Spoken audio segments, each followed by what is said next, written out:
Hello दोस्तों, आप देख रहे हैं फन फैक्ट एसकेपी, जहां हम लाते हैं नेशनल और इंटरनेशनल न्यूज एक अलग ही अंदाज में।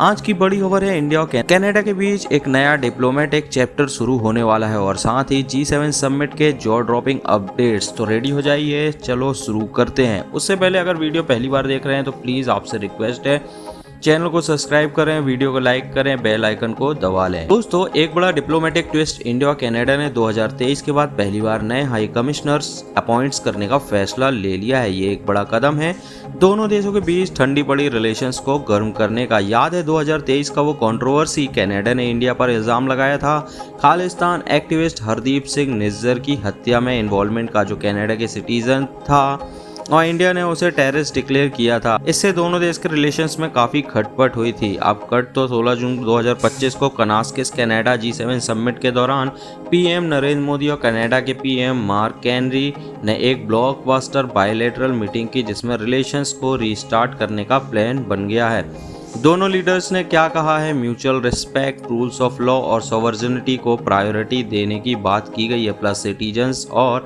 बिजनेस के लिए रेगुलर सर्विस को रिस्टोर करना ही गोल है। ये है असली डिप्लोमेटिक ग्लो अप। बात से पॉलिटिक्स तक नहीं रुकी, दोनों देश Indo Pacific partnership, economic growth, supply chains और एनर्जी ट्रांसफॉर्मेशन पर भी फोकस कर रहे हैं। और हाँ, पीपल टू पीपल टाइज भी एक बड़ा फैक्टर इसमें बताया गया है। G7 समिट में मोदी जी का जलवा था। उन्होंने न सिर्फ मार्क कैनरी से बल्कि इटली की पीएम जियोर्जा मेलोनी, फ्रांस के प्रेसिडेंट इमैनुअल मैक्रोन, यूएस के पीएम कीर स्टारमर, जापान के शिगेरू इशिबा, जर्मनी के चांसलर फ्रेडरिक मर्ज और European Union leaders Ursula von der Leyen और एंटोनियो कोस्टा से भी मीटिंग की।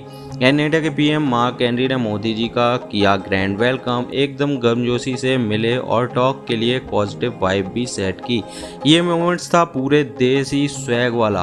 और हाँ, लास्ट में G7 में एक एपिक जॉइंट फोटो सेशन भी हुआ, जिसमें इनवाइटेड कंट्रीज और G7 ट्रम्प को छोड़ के इंडिया, ऑस्ट्रेलिया, साउथ अफ्रीका और भी जो इनवाइटेड कंट्रीज थी, यूक्रेन वगैरह, सभी के लीडर्स ने एक फोटो सेशन में हिस्सा लिया। इसमें पाकिस्तान और चाइना नहीं थे। सबके साथ एक फ्रेम में प्योर ग्लोबल यूनिटी वाइब्स दिखाई दिया। लेकिन इसमें एक ट्विस्ट, जैसे मैंने आपको बताया, यूएस प्रेसिडेंट ट्रंप ने G7 समिट को बीच में ही छोड़ दिया था, क्योंकि उन्होंने इजराइल ईरान जो अभी वॉर चल रहा है उस वजह से ये G7 को छोड़कर चले गए थे। समिट के बाद मोदी जी सीधा क्रोएशिया के लिए निकल गए। क्रोएशिया एक देश है, ये पहली यात्रा है मेरे ख्याल से इंडिया के किसी भी प्राइम मिनिस्टर की पहली यात्रा है क्रोएशिया में। ये थी उनकी तीसरी stop after Cyprus, Canada and Croatia. यहाँ उन्होंने क्रोएशिया के पीएम और प्रेसिडेंट से बायलैटरल मीटिंग की। अब और एक बड़ी अनाउंसमेंट, फ्रेंच प्रेसिडेंट मैक्रोन ने बताया कि 2026 को G7 समिट होगा एवियन फ्रेंच एल्प्स में, वो भी वहाँ जहाँ हिस्टोरिक एवियन एग्रीमेंट साइन हुआ था। तो ये है नेक्स्ट G7 मीटिंग का डेस्टिनेशन। तो बताओ दोस्तों, क्या लगता है आपको, इंडिया कनाडा रिलेशंस अब एक नए लेवल पर जाने वाला है? और G7 में जो ट्विस्ट देखने को मिला ट्रम्प के जाने के बाद, तो आप वो कमेंट में बताइए कि आप इस बारे में क्या सोचते हैं। क्या आप जानते हैं इंडिया के पीएम मोदी 2019 से हर G7 समिट में ऐसा गेस्ट शामिल हो रहे हैं। ये है इंडिया का ग्लोबल धमाका, कनाडा के साथ नई शुरुआत कितनी सक्सेसफुल होगी वो भी आप यहाँ कमेंट में बता सकते हैं। दूसरी न्यूज़ लेकर आया हूँ, ईरान और इजराइल वॉर में। ये थोड़ा सा सेंसिटिव इशू है और इसको मैं उसी तरीके से प्रदर्शित करने की कोशिश करूँगा। तो दोस्तों, आप देख सकते हैं कि आज दुनिया एक खतरनाक मोड़ पर खड़ी है, मिडिल ईस्ट से लेकर यूरोप तक। जहां देखो युद्ध का माहौल है, युद्ध, प्रॉक्सी वॉर, लड़ाइयाँ और न्यूक्लियर खतरों की खबरें हर तरफ छाई हुई है। आइए इसकी गहराई में जाते हैं और निकालते हैं निष्कर्ष कि इसका सबसे बड़ा कारण है क्या। सबसे पहले, दुनिया के सबसे बड़े युद्ध इजराइल और ईरान के बीच टर्न डाउन बढ़ता जा रहा है। इजराइल ने ईरान के न्यूक्लियर प्लांट्स पर हमला किया, ये कहते हुए कि ईरान न्यूक्लियर बॉम्ब बना रहा है। ईरान इसका खंडन करता है, कहता है कि उसका न्यूक्लियर प्रोग्राम सिर्फ एनर्जी के लिए है। दूसरी तरफ यूक्रेन और रशिया का युद्ध, जो यूक्रेन के नाटो में शामिल होने की वजह से शुरू हुआ था, अभी भी चल रहा है। और इंडिया पाकिस्तान के बीच छोटी सी झड़प जो हमेशा खतरनाक हो सकती है। अब एक बात जो हर जगह दिखती है, अमेरिका का हाथ, चाहे इजराइल ईरान का हमला हो या यूक्रेन रशिया का, अमेरिका हर जगह के बीच में है। इजराइल ईरान युद्ध में प्रेसिडेंट ट्रंप ने ईरान से बिना शर्तों के न्यूक्लियर डील साइन करने के लिए कहा है।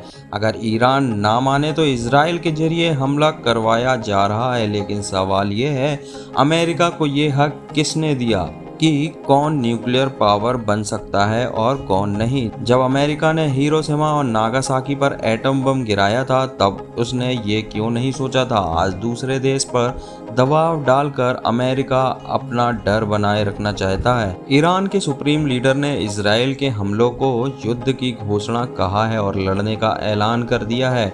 क्या ईरान नॉर्थ कोरिया की तरह दुनिया के दबाव को ठुकराकर न्यूक्लियर पावर बनेगा? पाकिस्तान जो एक गरीब देश है, अमेरिका के सपोर्ट के बावजूद न्यूक्लियर पावर बन गया। इतिहास बताता है जब कोई देश घेरा जाता है तो वो और जिद पर अड़ जाता है। अगर ईरान की जनता अपने लीडर्स के साथ खड़ी होती है तो शायद ईरान न्यूक्लियर पावर बन ही जाएगा, आज नहीं तो कल। और बड़ा सवाल ये है अमेरिका का ये दबाव बनाने का तरीका क्या दुनिया के लिए खतरनाक साबित होगा? अमेरिका ने इंडिया के न्यूक्लियर टेस्ट के बाद सैंक्शन लगा दिए थे, लेकिन इंडिया नहीं रुका। पाकिस्तान को अमेरिका ने सपोर्ट किया और एक गरीब देश न्यूक्लियर पावर बन गया। क्या अमेरिका की ये चाल उसके खुद के खिलाफ भी जा सकती है? तो अब क्या? दुनिया एक खतरनाक दांव पर है। न्यूक्लियर खतरा और बड़ा होता जा रहा है। अगर अमेरिका ऐसे ही दूसरे देश के मामले में दखल देता रहा तो क्या एक दिन कोई अमेरिका के खिलाफ ही बड़ा कदम उठा देगा? सवाल सिर्फ ईरान या इजराइल का नहीं है, ये है कि क्या दुनिया के बड़े देश डिप्लोमेसी चेंजेस या अपना दबदबा रखना चाहेंगे? वक्त तेजी से गुजर रहा है, आगे क्या होगा? क्या ईरान न्यूक्लियर पावर बनेगा? क्या अमेरिका अपनी हरकतों को सुधारेगा? अपने विचार कमेंट बॉक्स में ज़रूर बताएं और इस बात को आगे बढ़ाएं। जागते रहिए, जागरूक रहिए, ये हमारी दुनिया है और इसका भविष्य हमारे ही हाथों में है और हमें ही इसे बनाना है। अगली न्यूज़ की बात करते हैं आसिम मुनीर का ट्रंप से मुलाकात का। जी हाँ, डोनाल्ड ट्रंप ने G7 समिट 2025 में भारत के प्राइम मिनिस्टर नरेंद्र मोदी से मुलाकात किए बिना ही वापस अमेरिका लौट गए, जो एक बड़ा डिप्लोमेटिक सिग्नल माना जा रहा है। लेकिन अब 18 जून 2025 को ट्रंप पाकिस्तान के chief of army staff field marshal Syed Asim Munir के साथ वाशिंगटन डीसी में एक प्राइवेट लंच मीटिंग कर रहे हैं। यह मुलाकात यूएस पाकिस्तान के बीच मिलिट्री और स्ट्रेटेजिक टाइज को मजबूत करने के लिए है, लेकिन इसने पाकिस्तानी डायस्पोरा खासकर पीटीआई सपोर्टर्स के बीच रोष पैदा कर दिया है।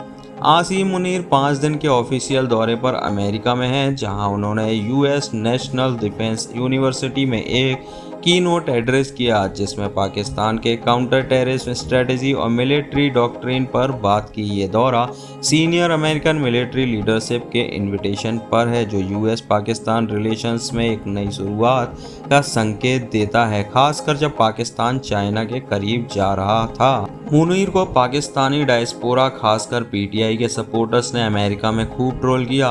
वाशिंगटन डीसी के 4 सेशन होटल के बाहर लोगों ने पाकिस्तानियों के कातिल, इस्लामाबाद के कातिल और सेम ऑन यू डिक्टेटर जैसे नारे लगाए। पीटीआई के ओवरसीज विंग ने पाकिस्तान एम्बेसी के सामने भी प्रोटेस्ट किए और सोशल मीडिया पर वीडियोस वायरल इसके हो रहे हैं। पीटीआई सपोर्टर्स ने वाशिंगटन डीसी और न्यूयॉर्क के टाइम्स स्क्वायर में डिजिटल बिलबोर्ड लगाए, जिसमें मुनीर को मास मर्डर और डेमोक्रेसी का दुश्मन कहा गया। कैंपेन वैन्स भी इन शहरों में घूम रहे हैं, जो मुनीर के खिलाफ नारे और इमरान खान के पॉलिटिकल प्रिजनर्स होने का मैसेज दिखा रहे हैं। ये प्रोटेस्टर्स और ट्रोलिंग इसलिए हो रही है क्योंकि पीटीआई सपोर्टर्स मुनीर पर 2025 के पाकिस्तानी इलेक्शन में धांधली, ह्यूमन राइट वायोलेशंस और इमरान खान के सपोर्टर्स के खिलाफ ब्रूटल क्रैकडाउन का आरोप लगाते हैं। उनका फील्ड मार्शल रैंक भी लोगों के बीच एक कंट्रोवर्शियल मुद्दा बना हुआ है, जिससे कई लोग लीगल स्क्रूटनी से बचने का तरीका कहते हैं।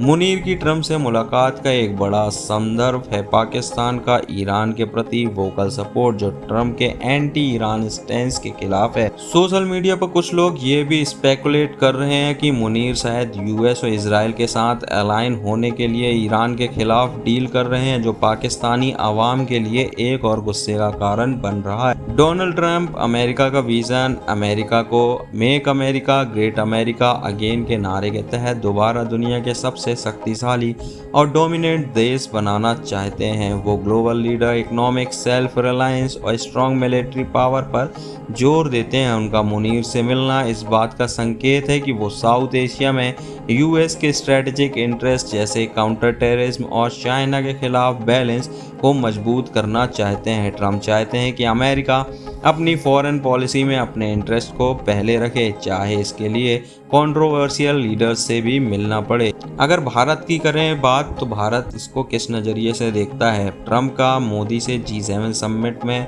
ना मिलना और मुनीर से लंच करना भारत के लिए ये एक डिप्लोमेटिक सिग्नल हो सकता है। ये खासकर इसलिए भी महत्वपूर्ण है क्योंकि मई 2025 में जम्मू एंड कश्मीर के पहलगाम अटैक के बाद भारत पाकिस्तान के बीच मिलिट्री टेंशन बढ़े हैं।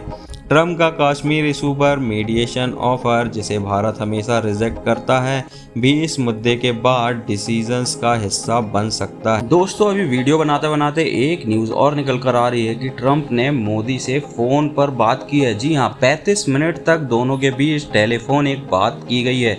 ये आसिर मुनीर के लंच से पहले, मतलब आसिम मुनीर ट्रंप से लंच में मिलने वाले थे, उसके पहले ही ट्रंप ने खुद मोदी को फ़ोन किया है और करीब ऑपरेशन सिंदूर के बारे में 35 मिनट तक चर्चा की है। इसका मतलब ये है कि लंच में अब आसिम मुनीर से जो बात होगी वो ऑपरेशन सिंदूर के बारे में ही बात होगी और उसके तहत निष्कर्ष निकलेगा कि फाइनल डिसीजन ट्रंप को क्या लेना है। अगर ट्रंप ने खुद से मोदी जी से बात की है 35 मिनट, इसका मतलब यह है कि ट्रंप पाकिस्तान को एक बच्चे की तरह देख रहे हैं, जो एक बिगड़ैल बच्चा है, और उसको किस तरह सीधा करना है उसके लिए अलग अलग मेथड यूज़ कर रहे हैं। तो दोस्तों, अगर आपको ये न्यूज़ पसंद आई हो तो फन फैक्ट SKP को सब्सक्राइब करो और बेल आइकन को दबाओ। हर रोज़ आपको मिलेंगी ऐसे ही माइंड ब्लोइंग अपडेट, तो स्टे ट्यून। अगले वीडियो में हम बात करेंगे एक और इंटरनेशनल सेंसेशन के बारे में। क्या है ट्रंप का नया ग्लोबल प्लान? दोस्तों, ये थी आज की खबरें फन फैक्ट्स की। तो मिलते हैं नेक्स्ट टाइम विथ मोर मसालेदार न्यूज़। तब तक के लिए कीप स्माइलिंग, कीप लर्निंग। नमस्ते, जय हिंद।